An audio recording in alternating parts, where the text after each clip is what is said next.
2021వ సంవత్సరం హైదరాబాద్ నగరానికి కొంచెం బయట కొత్తగా నిర్మించిన 5 అంతస్తుల అపార్ట్మెంట్. నగర హడావుడి నుంచి దూరంగా ఉన్న పూర్తిగా ఒంటరిగా అనిపించే ప్రదేశం. రాత్రి పడితే చుట్టూ నిశ్శబ్దం గట్టిగా వినిపించేది. ఆ అపార్ట్మెంట్లో 4వ ఫ్లోర్లో ఫ్లాట్ నంబర్ 407లో నివసించేది నిహారిక. వయసు 23, సాఫ్ట్వేర్ ఉద్యోగం. ఇంట్లో ఒంటరిగా ఉండేది.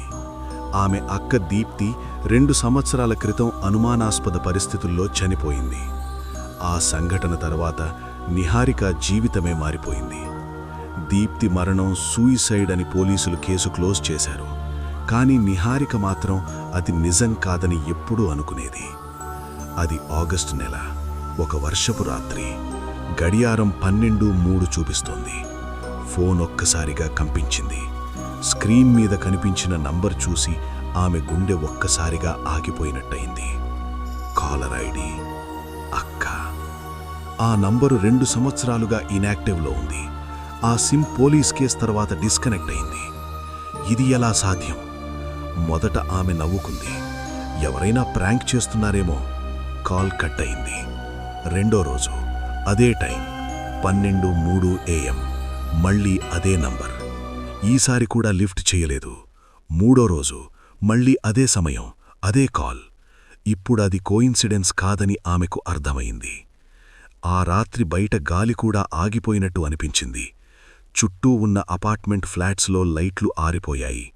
కారిడార్లో ఎమర్జెన్సీ లైట్ మాత్రమే మసకబారుతూ వెలుగుతోంది. ఫోన్ మళ్లీ కంపించింది. 12:03. ఈసారి ఆమె లిఫ్ట్ చేసింది. హలో. అవతల ఎలాంటి శబ్దం లేదు. కానీ స్పీకర్లో చాలా ఫెయింట్గా ఒక శబ్దం వినిపించింది. అది గాలి శబ్దం కాదు, అది స్టాటిక్ కూడా కాదు. అది అడుగుల శబ్దం. టక్ టక్ టక్. ఆమె గది బయట కారిడార్లో ఎవరైనా నడుస్తున్నట్టు స్పష్టంగా వినిపించింది. ఆమె గుండె బలంగా కొట్టుకుంటోంది. ఫోన్ చెవికి పెట్టుకుని నెమ్మదిగా తలుపు దగ్గరకు నడిచింది. అడుగుల శబ్దం స్పష్టంగా దగ్గరవుతోంది. ఫోన్లోనూ అదే శబ్దం. ఆమె ఒక్కసారిగా తలుపు తెరిచింది. కారిడార్ ఖాళీ. ఎవరూ లేరు. కాని ఎమర్జెన్సీ లైట్ కింద నేలమీద నీటి చారలు కనిపించాయి. ఎవరైనా వర్షంలో తడిసినట్టు.